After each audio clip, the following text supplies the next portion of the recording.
James Accord was a unique artist. I know by definition most artists are unique, but Accord had the distinction of being the only private citizen to obtain a license to handle nuclear material. Accord was a successful sculptor, and after the 3 Mile Island meltdown in 1979, he became interested in the idea of using nuclear materials in his work. He thought that sculptors should work with the technology of their era. He felt, like it or not, we are in the atomic age. Nuclear materials are not the easiest to come by. At first, Accord collected fiestaware. These were dishes that first came out in the 1930s and had a uranium glaze. At his studio, Accord developed a method for separating the uranium from the dishes. This caused him to be in a little bit of trouble with the Washington State Office of Radiation Control. He had sent them a small amount of his fiestaware millings to be analyzed. They saw that they were radioactive and refused to return them to him.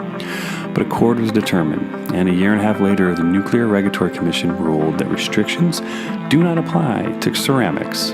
He got his millings back, but that wasn't enough. He was diligent about looking for more radioactive material. Eventually, he was offered 12 fuel assemblies with depleted uranium from Germany if he could get the handling license. Accord had moved from Vermont to Richland, Washington to be near the Hanford site and to take classes about handling nuclear material. He hit the library and he started applying for his license. It took 2.5 years of writing letters, making presentation to government officials, and making appeals to the American Nuclear Society. But his determination worked. He was granted a license.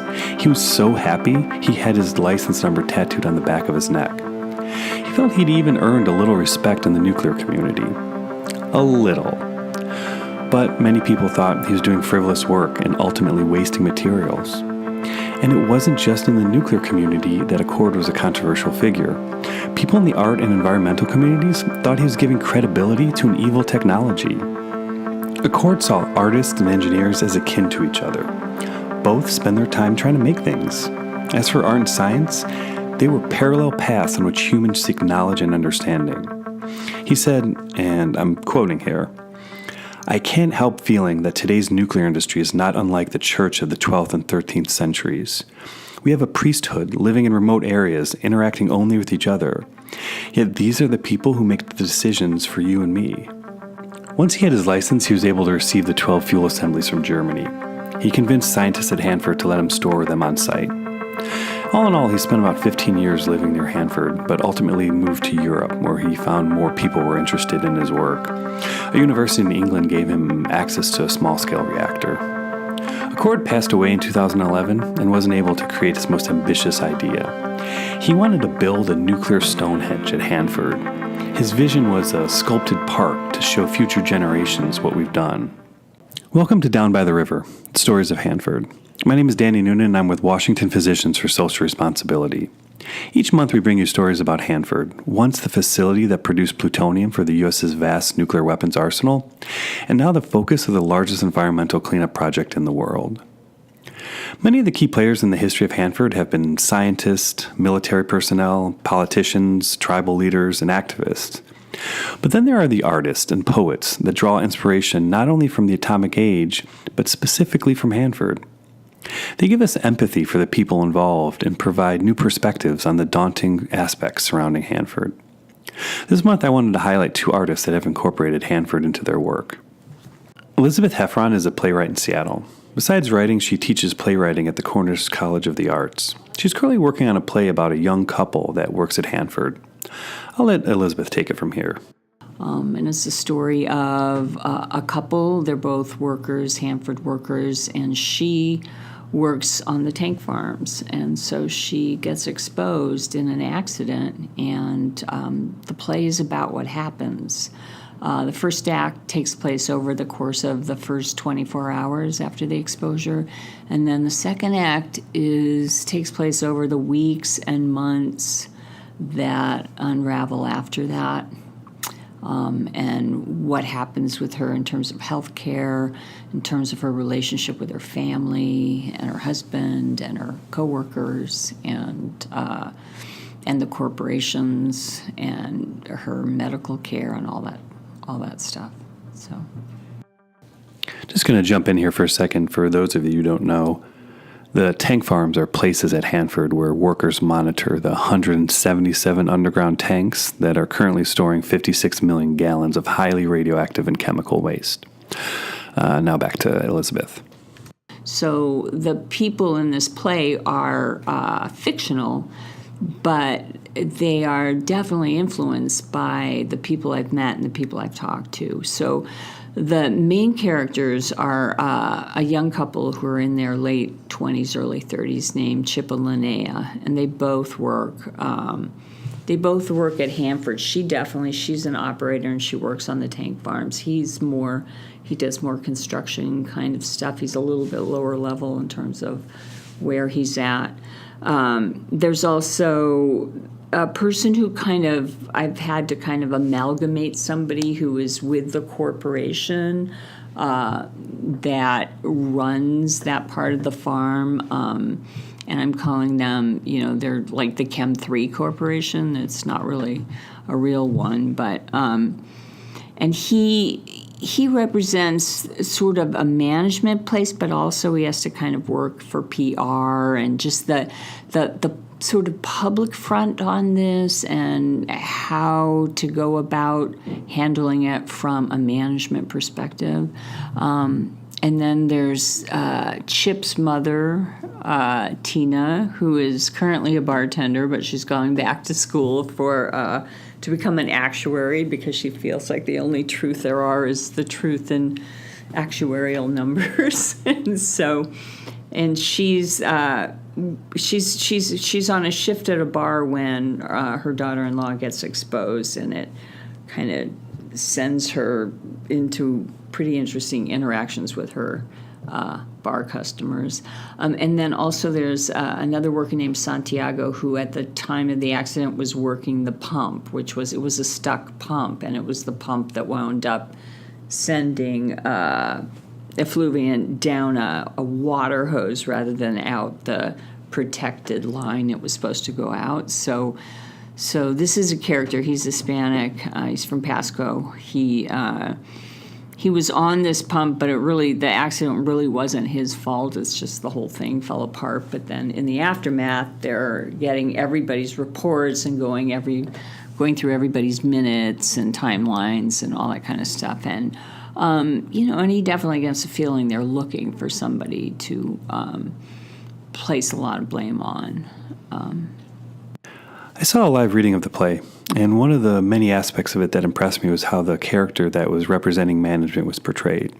Instead of being a villain, which would have been easy, he comes off as a very conflicted person trying to do what is right. Yeah. But to me, that's more a reality is the way this is, because I don't think anybody ever feels like, I think I'm going to grow up and become somebody who just destroys the planet. That's not in any way, shape, or form what people are doing or even think they're doing. And I really feel for people who are in positions of authority in this situation where the structural the structural nature of this thing is so huge that to turn the ship, to make any kind of change, to deal with the way incentives are doled out and the way the government works with the private industry and all that stuff has come from a time like from the 40s and 50s where it was like seat of the pants, let's get this rolling, boom. And now we're kind of stuck with this very old, monstrous edifice. And so I really think that he thinks he's got the best interests of everybody in mind as much as he can with one arm tied behind his back. And I think it's probably, if he had his own personal diary, which I couldn't put in the play, but I think there's so much he has to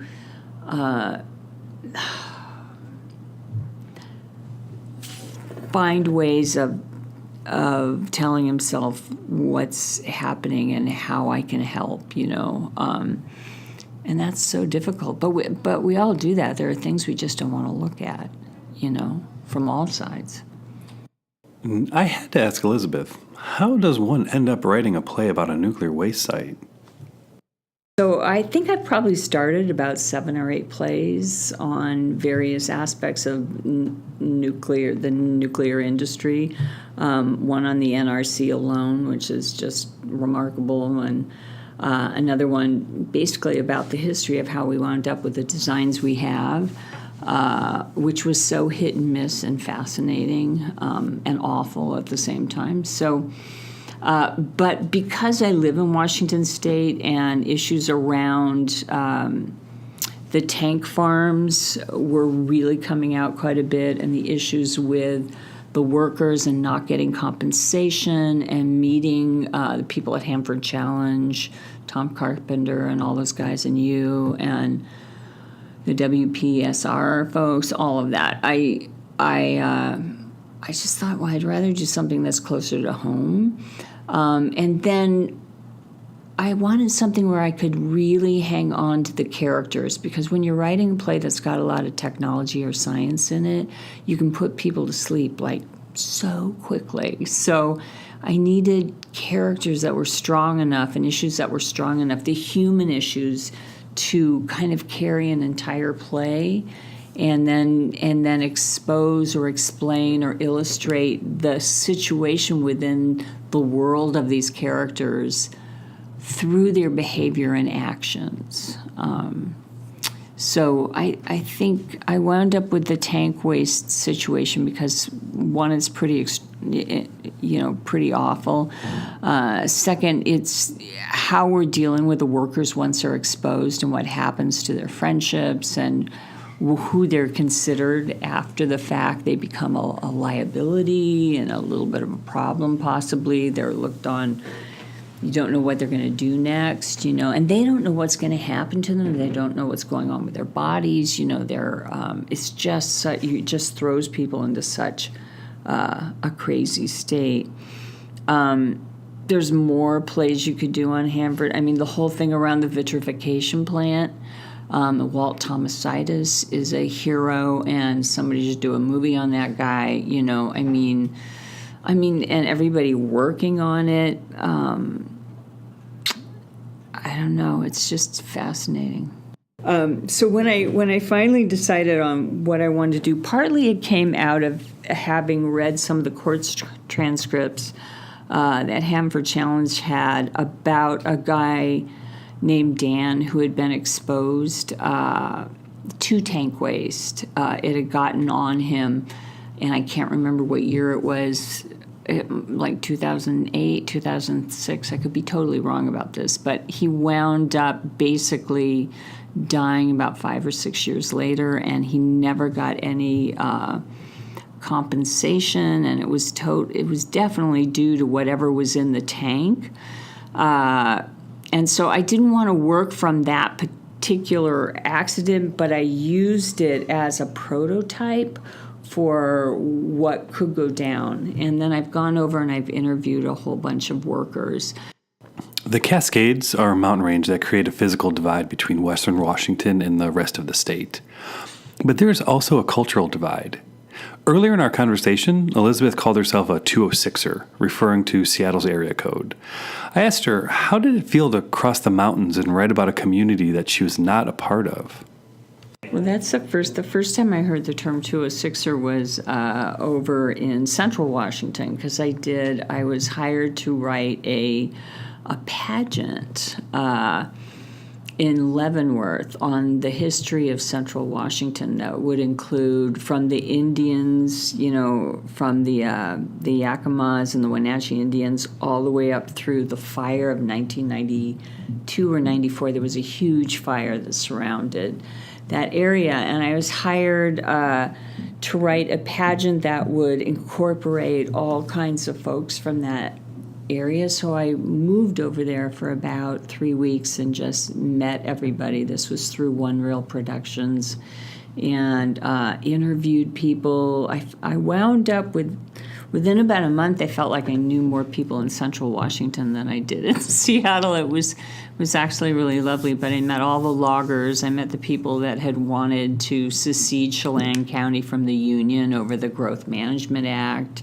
I met a lot of the environmentalists. I met, the merchants in the town of Leavenworth, and the people that told me like how they became Bavarian, just how all that works. So I got some experience doing that, and I was also really aware of how cultures are so specific. So when I was going to work on this play, I read a lot. I read a lot of the transcripts, did all that. But then I can't say how helpful it was to have Hanford Challenge bring me over there. And then I would go to all the meetings, all the public meetings. And through those meetings, I met a lot of former workers and current workers, and some of the whistleblowers. And then I was able to interview people over there and get a sense of the place and just sort of live there for a while.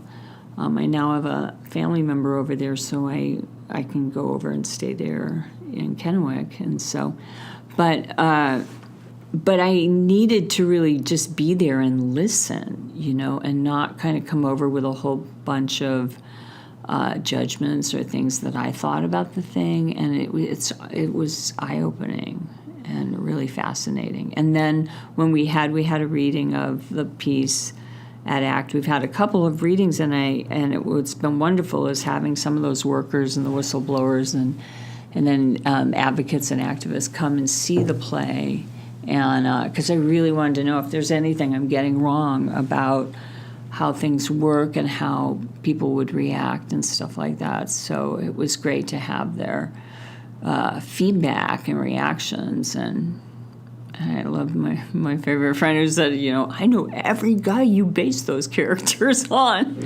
And I was like, oh, yeah, that sounds good. So back in 2014, soon after Elizabeth's play had its first public reading, which was at the ACT Theater in Seattle, workers at Hanford's tank farm started reporting being exposed to chemical vapors.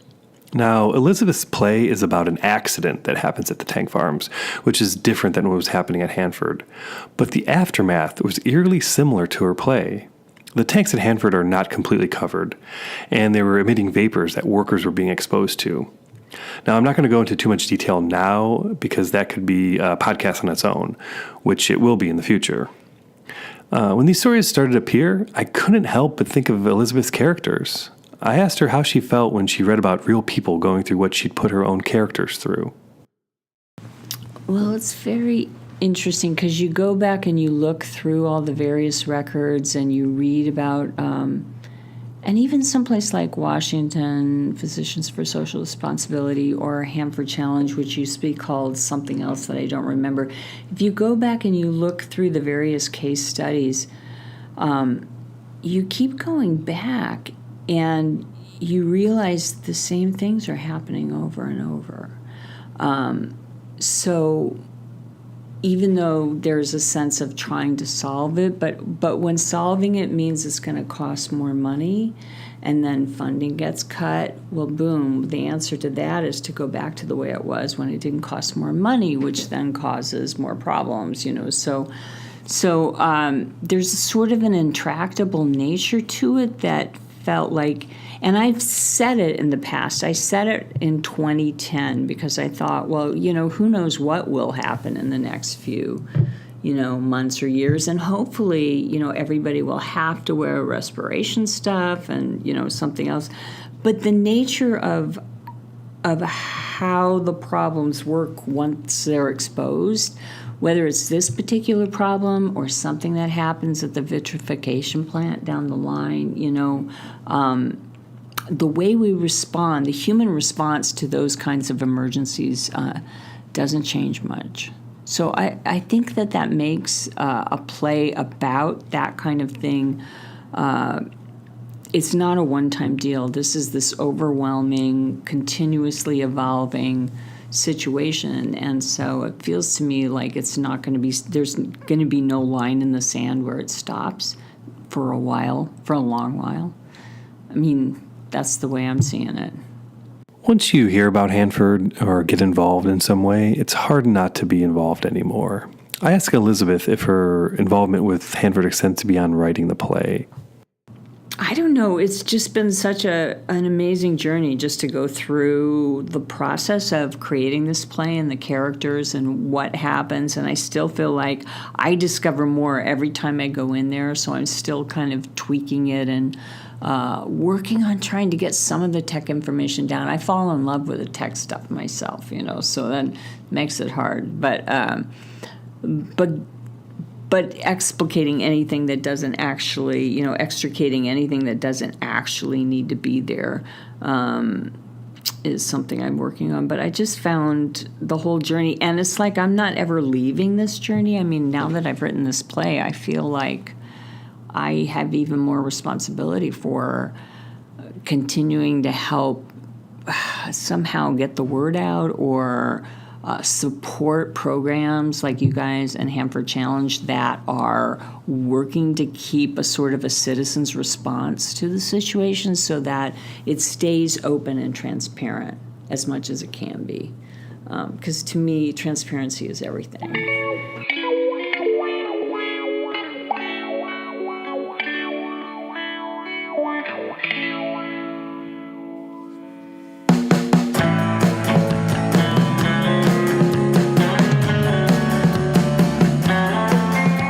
I found out about the Seattle band Tangerine when I heard a song of theirs on the radio. It caught my ear not only because of the dreamy pop hooks of the guitar playing, but also because of its title, Hanford Riviera. I spoke with Marika. She sings and plays guitar for Tangerine and wrote the song Hanford Riviera. Back in 2013, Tangerine made some headlines when they released the song with the lyrics about Hanford. There aren't too many songs about Hanford. I asked Marika when she first learned about Hanford. I probably heard about it growing up in Seattle, but about the time that the band was forming, I don't remember the details, but I read an article.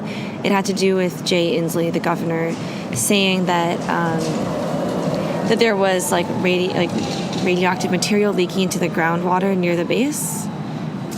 You'll tell me if I'm remembering that correctly or not. But that was pretty alarming to me because that sort of thing is just not something you imagine happening close to home. So it stuck with me.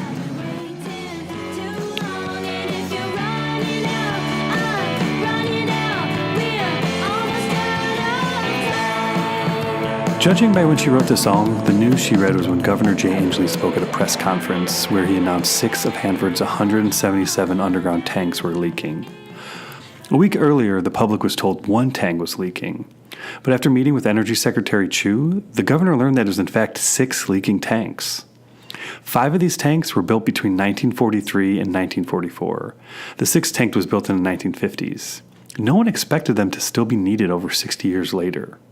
I got to tell you, you couldn't find a more perfect radioactive storm. Governor Jay Inslee took the feds to task for the hundreds of gallons of radioactive sludge leaking at the Hanford nuclear facility. And the fact that we've experienced leaks before should not, in my view, be any excuse or license to get out of jail for the federal government. The federal government says there is no immediate threat to people from the leaking tank, and experts say the sludge may not make it to the Columbia River. That's little comfort for longtime critics.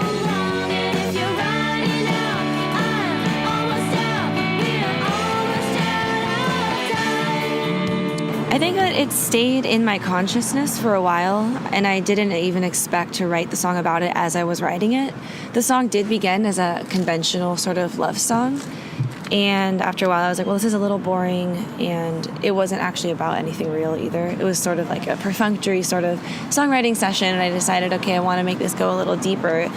And I realized that awareness of Hanford had been sort of lingering in my mind in a way that you could almost say was sort of like this underlying paranoia. And so I wanted the song to capture that. So at its surface, it sounds really sweet and sugary, and it's like about this romance on the Hanford Riviera, but it's supposed to be sort of a reflection of the danger that's lurking there. I asked Marika if she did any research into Hanford before she wrote the song. Yeah, I didn't do any research into it. I mean, I think later I did. But, and I even thought about going on one of those tours that they offer down there, but it's kind of a drive, so I haven't done that yet. But no, I really wanted it to be about what it's like to be someone who really wishes they knew more about like the issues of the day that are really affecting the planet, but like you don't. And I think a lot of my friends, a lot of people I know are in that position where they are interested in fixing these kinds of issues. You know, they're voting for progressive candidates, but they feel sort of helpless, you know, because you don't really know how you as an individual can really affect change.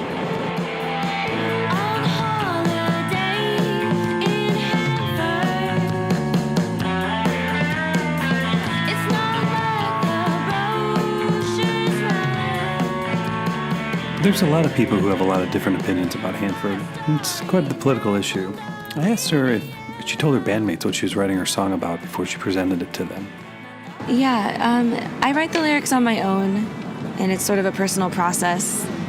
You know, it's kind of like, you know, reading poetry to someone is like really awkward. So I usually just start singing it in practice, and after they've heard it a little while, then they'll ask me about it, and I'm a little more comfortable talking about it. But I think everyone in the band was really excited about the subject matter, especially after it resonated so strongly with people. I mean, that was just a combination of we had never really reached a fan base before, and at the same time, that song like took off with a community that wasn't necessarily a music community as well. So it was like a really, really enriching experience, you know, to talk to NPR or to like have recognition from the governor just about the issues we were speaking about. I think everyone really enjoyed that experience.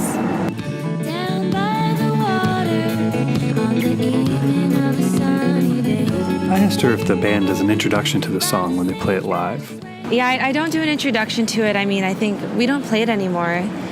And back then, I was a little more afraid to talk on stage. But I think a couple of times we've joked about it because the governor ended up tweeting at us about it. So we've been like, oh, hey, like this one's for our friend Jay Inslee. But no, I mean, I don't like when people sort of use music as a means to lecture. It's not wrong, but for me, I don't enjoy that. I'd rather have someone listen to it later and sort of the lyrics start to like seep in on repeated listens. It's not every day that the governor mentions a band on Twitter. I asked her if she was expecting any of the attention that the song brought to her and her music. I think I knew that was a possibility. I guess because I don't know much about it. Like I'm not, you know, I didn't want to pretend I knew more than I did. But I think my goal was sort of to reflect the fact that, you know, a lot of my friends and I guess we're millennials, is what you would say. I don't know. Are pretty aware of things like climate change and the like, destruction of the planet and, you know, messes that we've made that we don't know how to clean up. And I wanted the song to kind of reflect just like that vibe of we're living in this world and, you know, we're focusing on maybe our everyday lives and we're not scientists, and yet we're like constantly stressed out by the fact that we know that we've sort of trashed the planet. And that's really on a larger scale what the song was about, and then Hanford was the specific issue that I decided to just go into with that because it's the one that was closest to home at the time.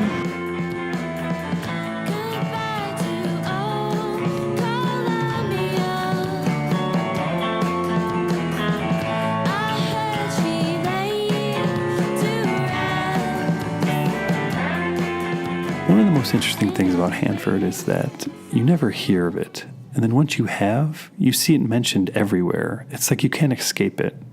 I asked her if she felt like that.